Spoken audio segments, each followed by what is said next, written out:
السلام عليكم ورحمة الله وبركاته. في الفيديو ده ان شاء الله هنتكلم عن موقع عرب فونتس. موقع عرب فونتس ممكن ان احنا ننزل من عليه الفونتس او الخطوط اللي بنستخدمها في التصاميم بتاعتنا. ممكن كمان ان احنا ننزل من عليه مخطوطات لبعض الاسماء او بعض الكلمات.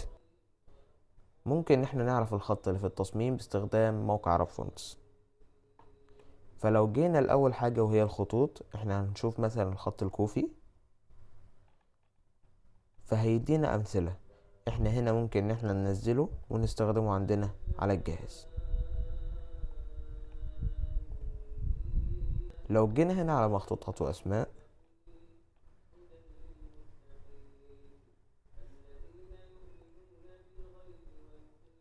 ممكن ان احنا ننزل المخطوطة دي من على عرب فونتس.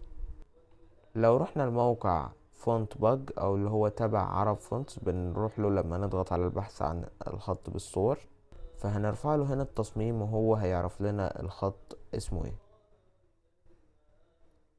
لو رفعت له التصميم ده وقلت له ان انا عايز الخط ده اسمه ايه،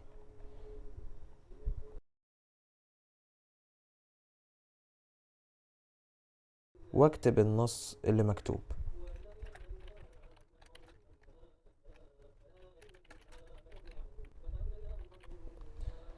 هو هنا بيقول لي عشان النتائج تكون افضل اكتب كلمة واحدة، فاحنا هنشيل الكلمتين دول وهنستخدم اول كلمة فقط،